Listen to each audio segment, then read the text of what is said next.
The Business of Cleaning, the podcast that brings cleaning industry expertise straight to your ears.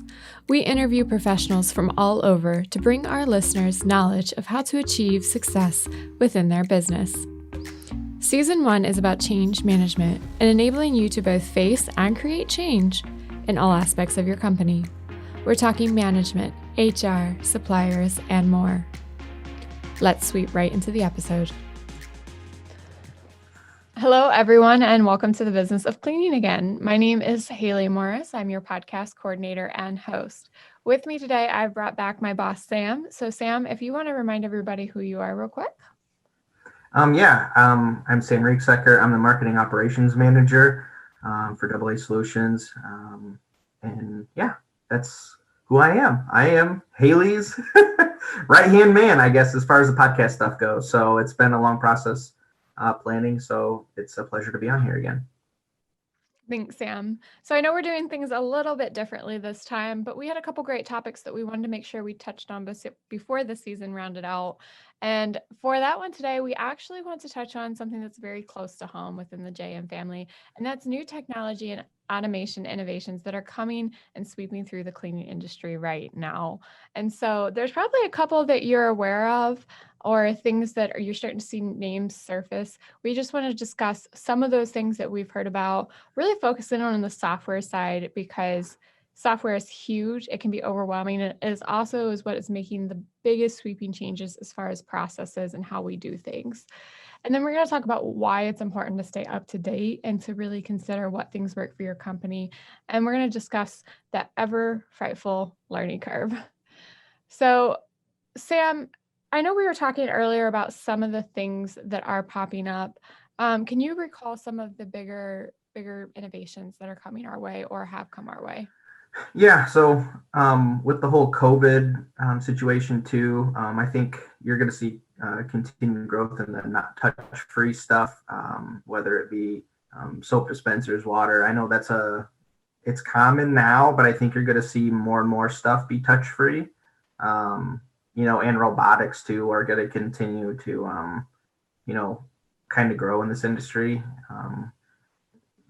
When I was at ISSA, North America last year, that big trade show in Vegas, robotics seemed to be the next big thing in this industry. So kind of, taking the time and doing your research on what makes sense for your business as a potential growth opportunity, streamlining your process and that kind of stuff. I feel like that's what's coming or continuing to come. It may already have been here, but just seeing what's coming for the next 6 to 8 months or whatever. So I was gonna say I've seen a lot, like you said, with the touch-free and just convenience type things as far as those products that are out and interacting with guests and people are coming through the areas that are being cleaned. And then a lot of things with like cleaning tools and cleaners and how they're used. I think we've always seen some innovation in the side of things anyways, but I've seen more word of enzyme-based products pop up, which is very interesting. They're said to be a lot more sustainable, a lot easier to interact with because they're safer for skin. Yeah.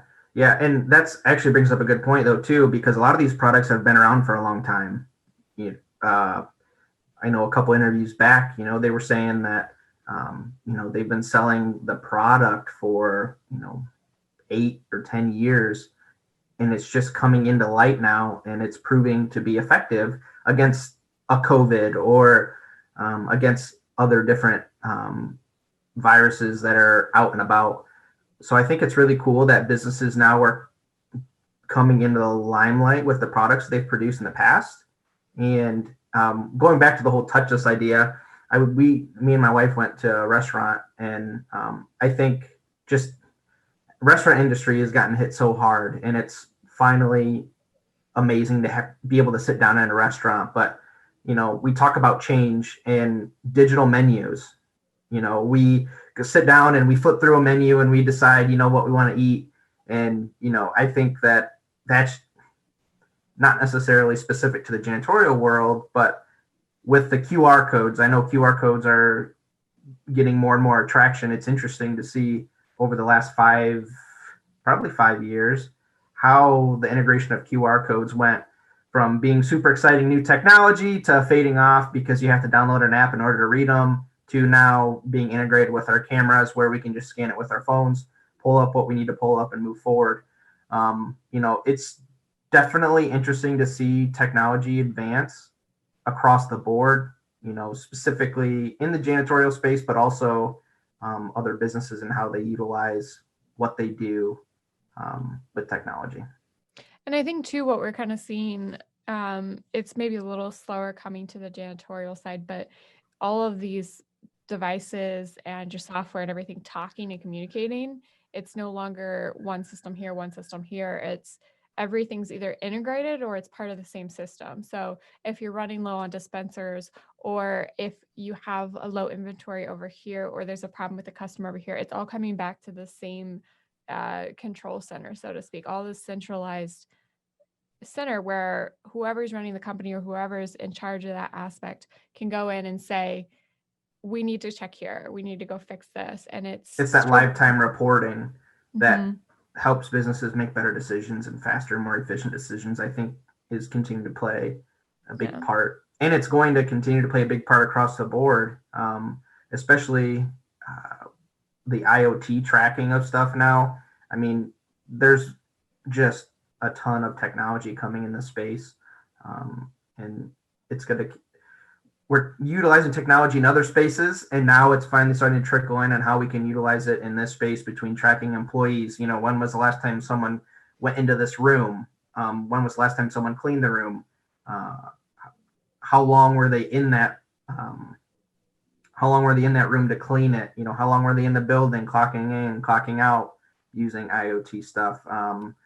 So I think tracking is, if there's anything that's more coming out of the woodwork right now, I feel like it's a lot of the tracking and being able to pull reporting on certain situations like employee related things. So that's just another step in the whole tracking process that's changed. I was going to say too, it's such a data driven age. Like people want Yeah. information no matter what level they're at. They want to know what's going on. Transparency is a huge demand in companies right now. And so being able to have that streamlined communication and just know what's going on and that understanding is sort of expected. And now, we see it on an individual level with cell phones and things like that. More and more people have a smartphone. In fact, so many people in the US have smartphones that it's almost more shocking to see somebody with something else than to see them with the latest, Right. shiniest phone. And so if your employees at your front lines even have smartphones and everybody in between you and them, then they're going to kind of expect to know what's going on. They're going to expect everything to be convenient. A lot of times people want to use their phones. You know, it's so part of their home life. They kind of expect it to go into their work life. So more and more technology is coming out to support this mindset that is wrapped around ease of communication, instant gratification, those types of things. And gamification too. So as it relates to employee stuff, I mean, there's more and more apps for training that are gamified, so people are more apt to do them. Games are big on cell phones now. I don't necessarily play games on cell phones, but I know, yeah, but I know that there's a lot of people that do, and that's a good way. There's resources out there that gamify or make it easy to gamify training stuff too. So it can be something that's a little bit childish, but it's something that people do to waste time. I mean, some people sit on social media all day. Other people, play certain games. A lot of it is just personal preference, but utilizing software and, to make your employees better using their phones, I think is important.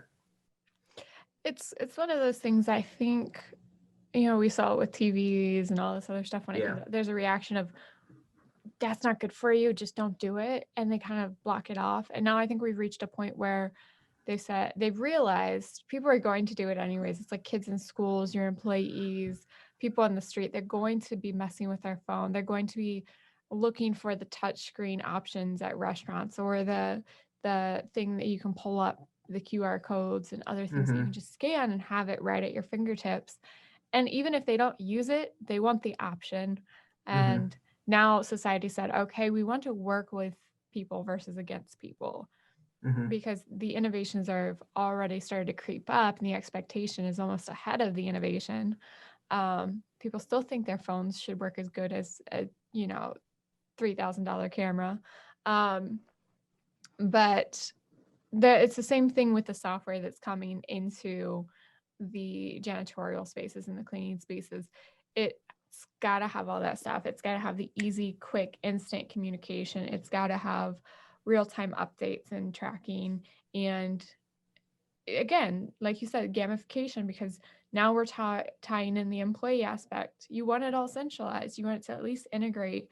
But a lot of people like the one and done system. Software is hard to wrap your head around. Mm-hmm. Um, for anybody, even people who are in software, sometimes there's a lot going on in one place. So they like a one and done system, or they like something where it's just super easy for them to check into one place and everything's there. So if you can have gamification, you can have interactive learning modules for your employees that simulate hands-on training, you're actually going to get significantly farther than if you just say you have to do it my way.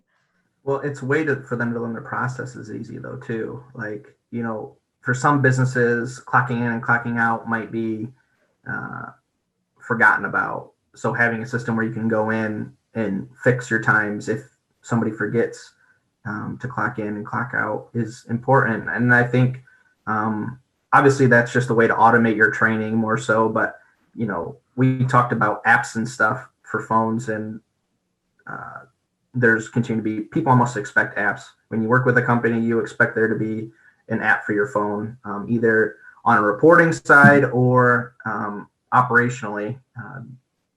People just assume that you have an app, and like I know from personal experience, it drives me crazy when functionality is different from your app than like a mobile or not mobile, like a desktop login. Why can't I find what I want to find on their app?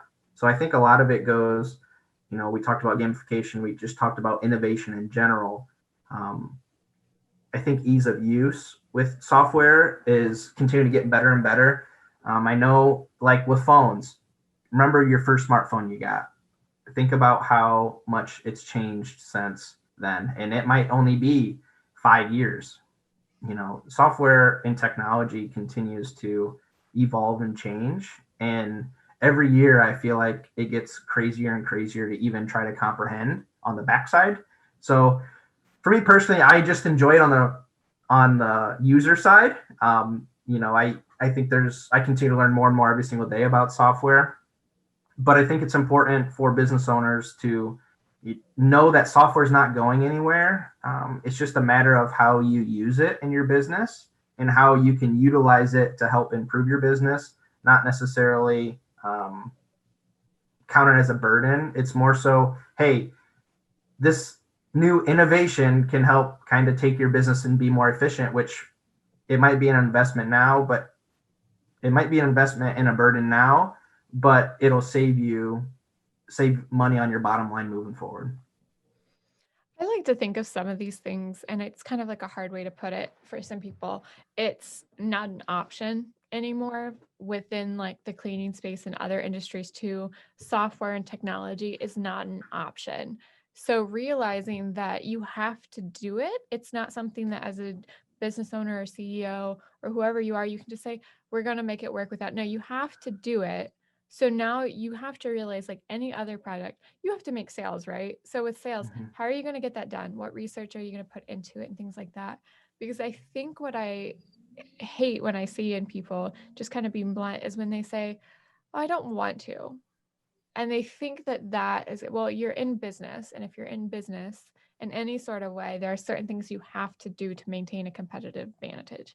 And today's age, you may not like technology whatsoever. You may not even have a smartphone. You may have a flip phone. Um, my grandpa did for the longest time. He was a cop and he said, I just have my flip phone. It works just fine. He has a smartphone now, and a smart TV. And I don't remember if they still have cable, but they might be getting rid of cable and switching entirely to streaming.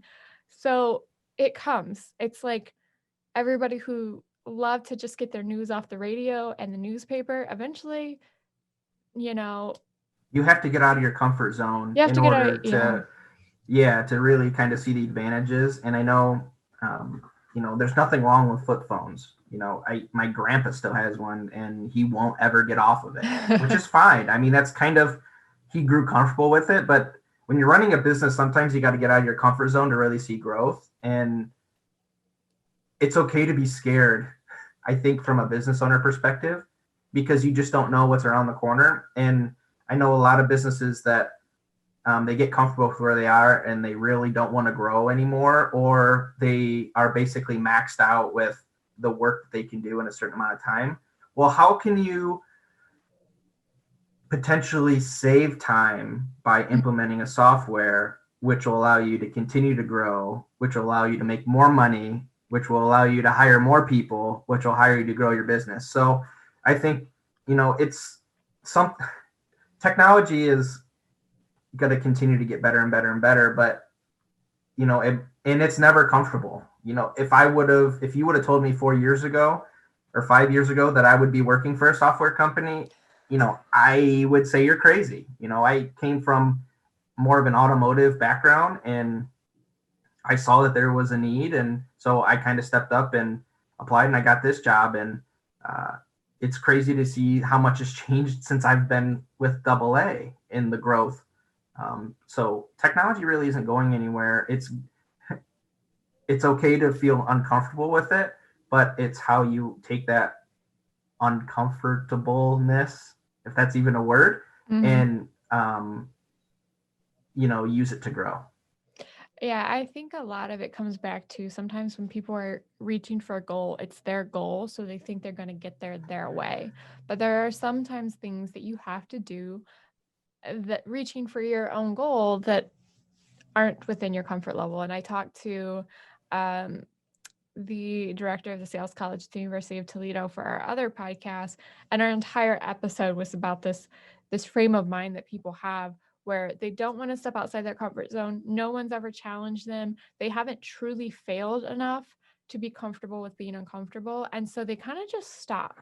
And I think we see, like you said, businesses that they're at a level where they just said, we're big enough, or we can't possibly handle more workload or something like that, and they just stop. And in business and many things in life, if you stop, you lose ground, and you kind of work backwards because everybody else is still going forwards. At least the ones who are succeeding tend to be going forwards. And I know So I just did a quick Google search, and the first listing is 8 out of 10 businesses fail. So, and that might be, after being in business for 10 years. They didn't evolve, they didn't utilize technology, and now they kind of fall by the wayside when their competitor implements technology and software.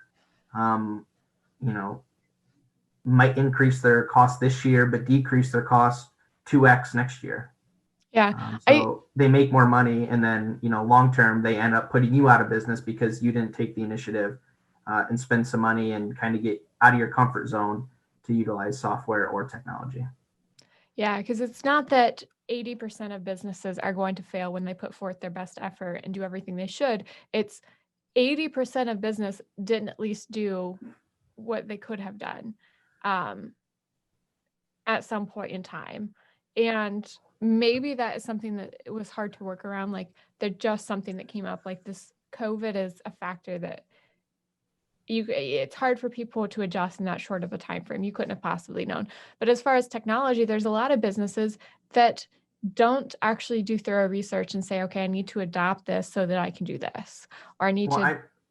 Yeah. I was gonna say, well, I'm interested in seeing. It's been interesting in this space. You see people who kind of get scared of what's coming and they shut down emotionally and personally.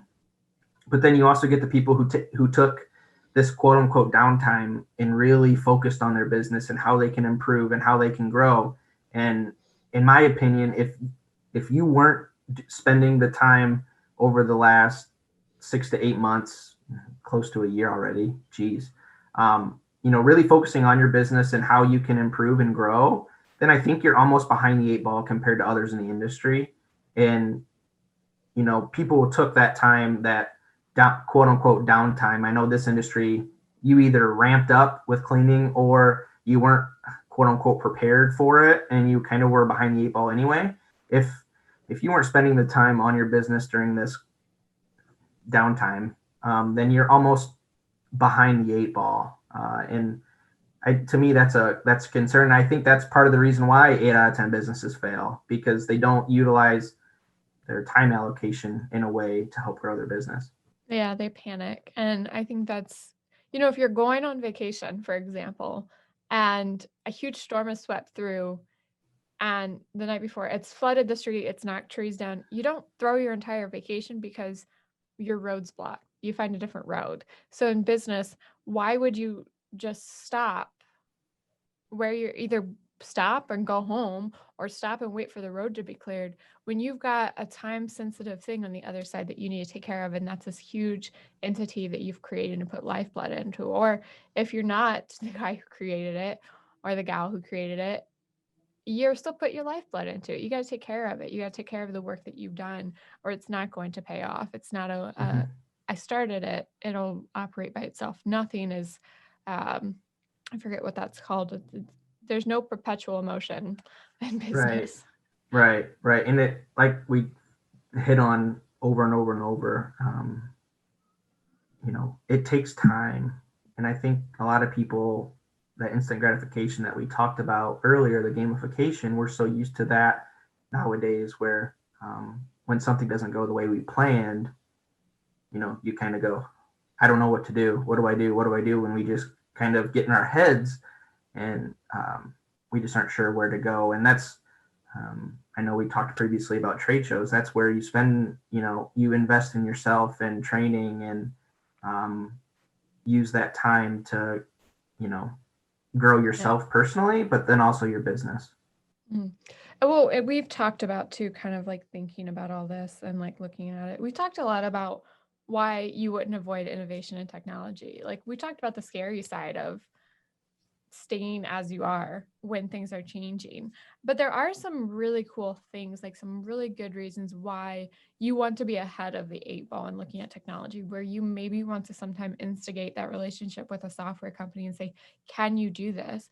And that's because it does things like it increases job efficiency. So if you're that company where you're like, I am maxed out on business I can do, I can't possibly handle more workload, then you actually can instigate a positive change that allows your workers to get jobs done faster, to be more efficient, and sometimes a lot more effective. They can actually clean better when you with some of these products and these things that are coming out, so that suddenly you're paying your employees the same amount, you're getting the same amount of income, and it's taking you half the time. So now you can fit twice as much in your workload and make double the profit than what you were doing before. So suddenly you're not maxed out, you have a higher capacity, and all you've changed is your technology. And yes, Well, you have a and learning curve, but it's maybe not suddenly. Like I said, it could take a year, it could take 2 years, but you can change the capacity by adopting things that that could be one of your target areas. That could be where you work with the software partner that and say, hey, can you guys do this, or do you have something that does this, so that you can get ahead of the game. And I think with that, the potential growth opportunity, you're doing the same amount of work in less time, brings up the point of, what are you doing to grow your business? Where are you driving leads from? Are you following up with people who called in a week ago? How are you remembering that you need to call that person, Sally, who called you a week ago about needing her, wanting to start there? She's entertaining opportunities to reaching out to you and your competitors to get a quote to clean her office building because people are coming back to work. Yeah. I think that allows you time as a business owner, or potentially a salesperson for a cleaning organization, to kind of take the next steps and continue to build your business, because now you have the time savings from utilizing technology on the like implementation side. So frontline cleaners are using it to make their processes simpler. Okay, well, how do I fill up their time? Okay, I need to generate more leads. I need to generate more customers. I need to generate more follow up after the bid to make sure people don't lose, make sure I don't fall in the bazillion emails people get during the day. Make sure you stay, front of mind, and hopefully that fills your cleaners, schedule. Well, and a large part of like the software innovations in particular right now is automation. I mean, you see it on the hard technology side too with these different products. But a large part of what we're seeing is they're automating more of that process. Like you mentioned, follow up. Follow up is a pain in the butt to say the least. Mm-hmm. Like it's hard to keep up with things when it's not one or two people, but 16 customers plus that you need to contact in one day as an individual, or managing that across your team, however it might be. It's hard to do. And so a lot of these systems like CRM based systems or things like that, they incorporate some of the same features, allow you to go in and set automatic appointments and do all this stuff, help keep up with that lead so that you can actually focus on the manual tasks that you're in business to focus on, the things that need more attention, that need more innovation and thought on your side. And when you get to the customer aspect, reaching out and contacting them, you can actually be present in that moment versus looking up all their information real quick and finding out, did we mess up or are we just doing a wellness check? What are we doing? Or digging through paperwork. For me, if there's anything I've learned is, to me, and I know this is the new school way to say it, is paper is almost obsolete at this point, at least for me personally. Keeping track of everything and having a system that automates, email sends and appointment reminders. So a big thing for me is setting appointments. So like this appointment, for example, I knew that this was coming up because I got notified that said, hey, you have a meeting with Haley today. Okay, cool. Well, what's the meeting about? I click open the invite and I can see, okay, it's about this, this, and this. Cool. We're going to talk about, software and technology. Okay, cool. But and I just got off a phone call with one of our outside vendors, and I knew exactly what the call was about because my CRM told me. It said, okay, it's about this, this, this. It's going to be about an hour, 45 minutes long. So I know going into that call or going into that meeting, what exactly we're going to discuss so I can be in the mindset and, more prepared for what we're going to discuss rather than being, blindsided, which you might still get blindsided in a meeting. It's all about thinking quick on your feet. Yeah. I mean, you can't, even with technology, even when you have that back end extra help for human error, there's still going to be some because, if we could have everything done for us in the world and all we had to do was have somebody make sure the system ran, we would kind of be in trouble. There'd be no jobs. Mm-hmm. I think there's a fear that it's getting that way, but no, part of the reason you're in business is because you're a person who can do it. And the person who was hiring you appreciates that. So being able to get back to that human interaction, people understand you make mistakes too. Mm-hmm. Most or you miscommunicate. I mean, that's a bad thing about technology is sometimes, maybe you thought the meeting was going to be about technology and automation, and instead you wanted to discuss, sales. A lot of it, it sometimes that's almost the bad thing about technology and potentially emailing or texting or whatever is, tone is a big thing in text that you don't really get in a phone call. But sometimes you might be on a different page than the person you're talking to, which happens.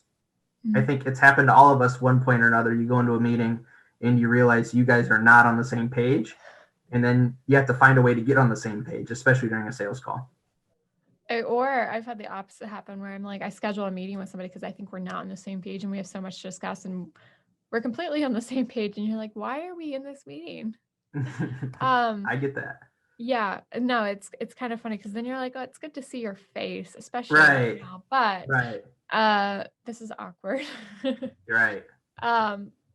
No, technology is it's really cool, and the employee relation aspect of being able to do better for your employees, investing in the work they're doing is big, because yes, you want to invest in your business, but ultimately you have people that make your business go round.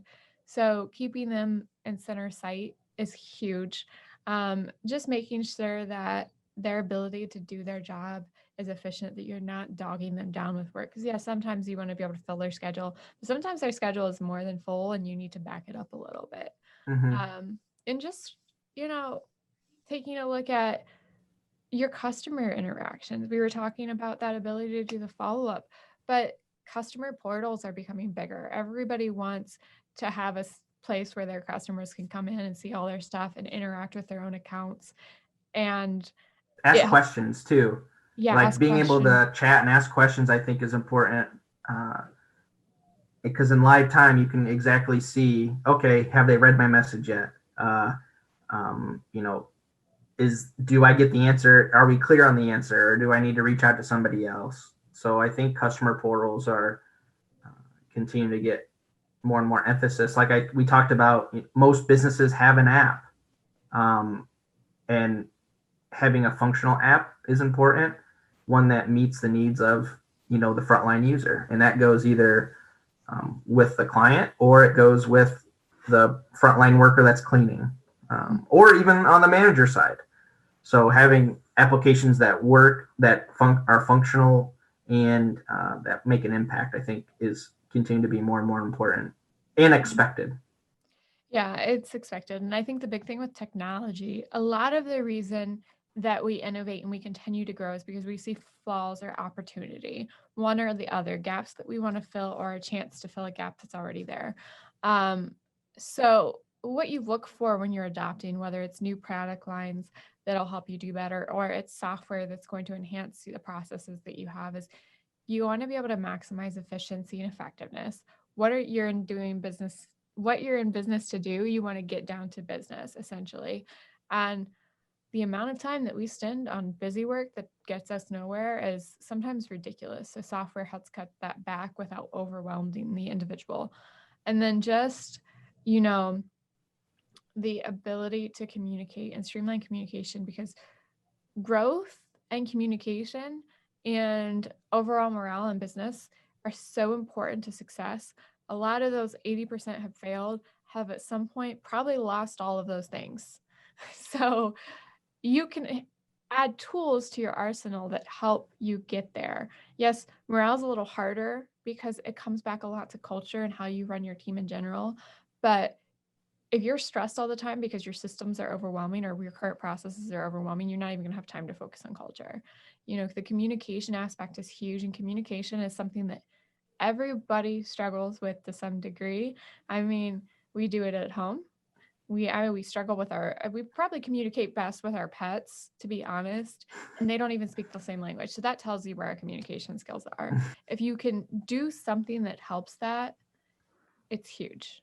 Um, so at the end of the day, when you're looking at like these innovations and these things that are coming your way, the best way to keep up with them is probably finding a good source of news, like a good journal, attending these trade shows. I know we had an episode where we talked about that. Going to trade shows, following up with journals and other things that just post. When I was doing research for this one, I found so many sites that are completely free that are talking about all the different products that are coming out. Like I mentioned, I'm getting super excited about the enzyme stuff. There's really no dwell times with a lot of those products. It's organic, it's good for the environment, it's good for our people, things like there's so much stuff like that.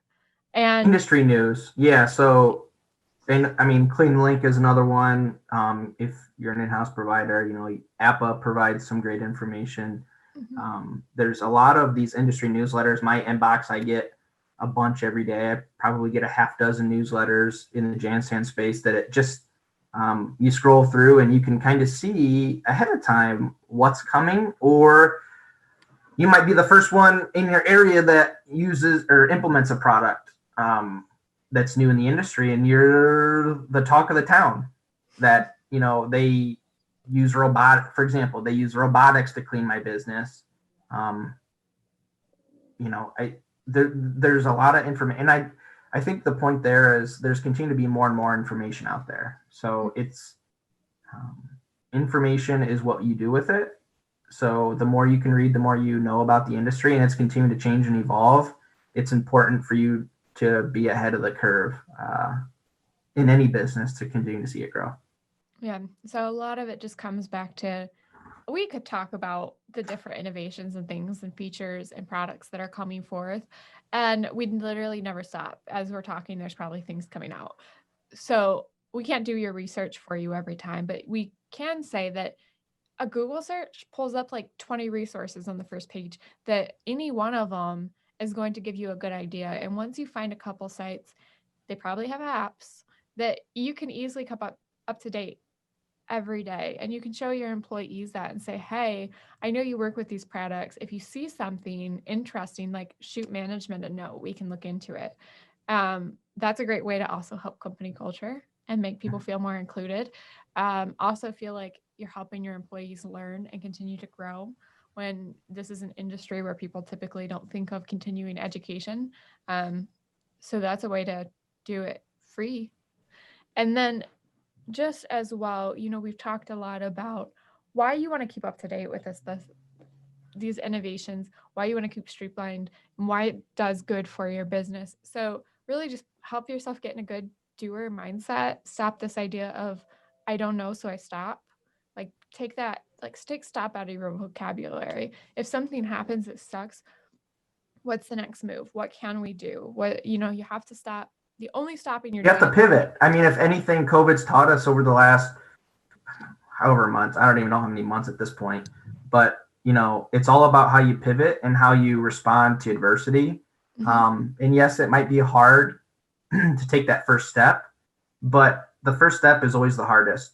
So the steps after that tend to get easier and easier and easier every single step that you take. So Yeah. sometimes it might seem overwhelming and tough, but if you just take the time and ask questions, I feel like people are scared to ask questions now. Ask questions in industry groups. There's a bunch of Facebook groups out there. Ask questions.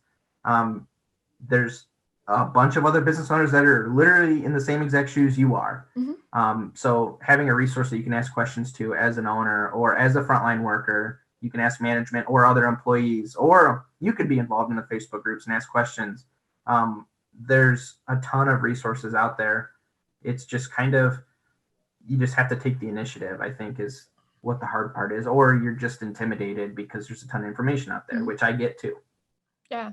So don't stop going. Don't stop doing what you're doing. Don't completely shut down everything, but maybe slow down and assess where you're at. Look at where your gaps are.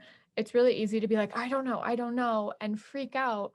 But a big thing is if you actually look at what you have, then you can start to be like, this area is shady. This area, I have no idea. And you can start to formulate questions around there. And then, like Sam said, there's probably a lot of people, a lot of leaders in your shoes who have been there or are there right now. And even if everybody's in the same shoe, if they don't know what the heck they're doing at the situation, if you have 20 minds putting your head together, you actually might be able to come to a solution versus sitting in your office and crying about it. So Moping, yeah. And moping. I think I'd that's be a crying. different, yeah, right. Like I feel like that's the difference, like I said earlier, about a growing business and one that's pretty stagnant. And there's a lot of need for cleaners and businesses that run cleaning operations. So take that initiative and take that first step forward. And I think you'll see success sooner than what you think.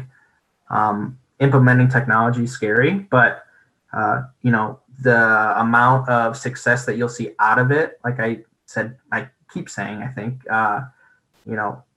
you'll see a return on your investment. You just have to invest to start. And that's how any education is. That's how college is. If you went to college, that's how we have a trade show episode that Haley and I talked about. It's investing in going to those either remote or in person. Or it's subscribing to industry groups. Potentially some you have to pay for.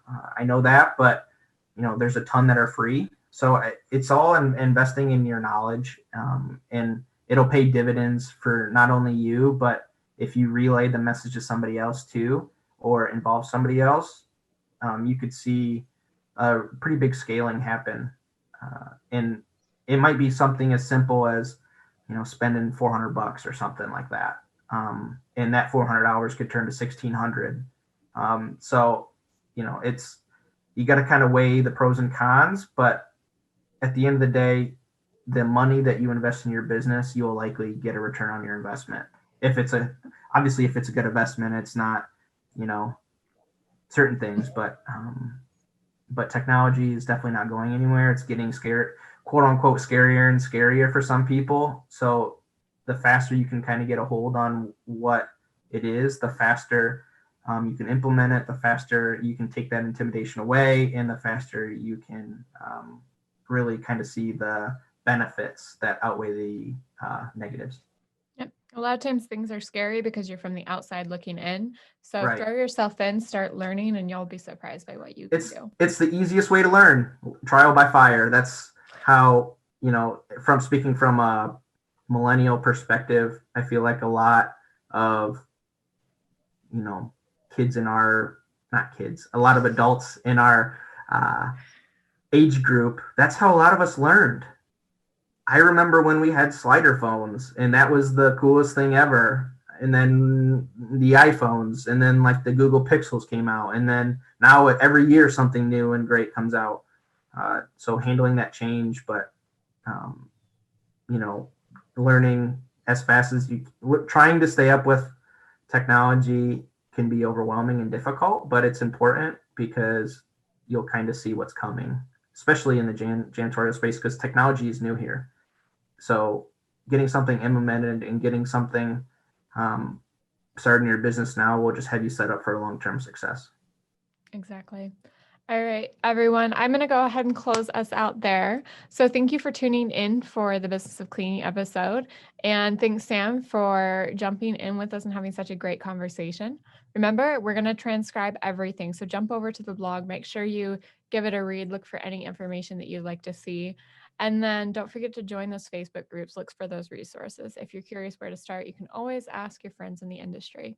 So that's it for this week. Thank you and have a great day.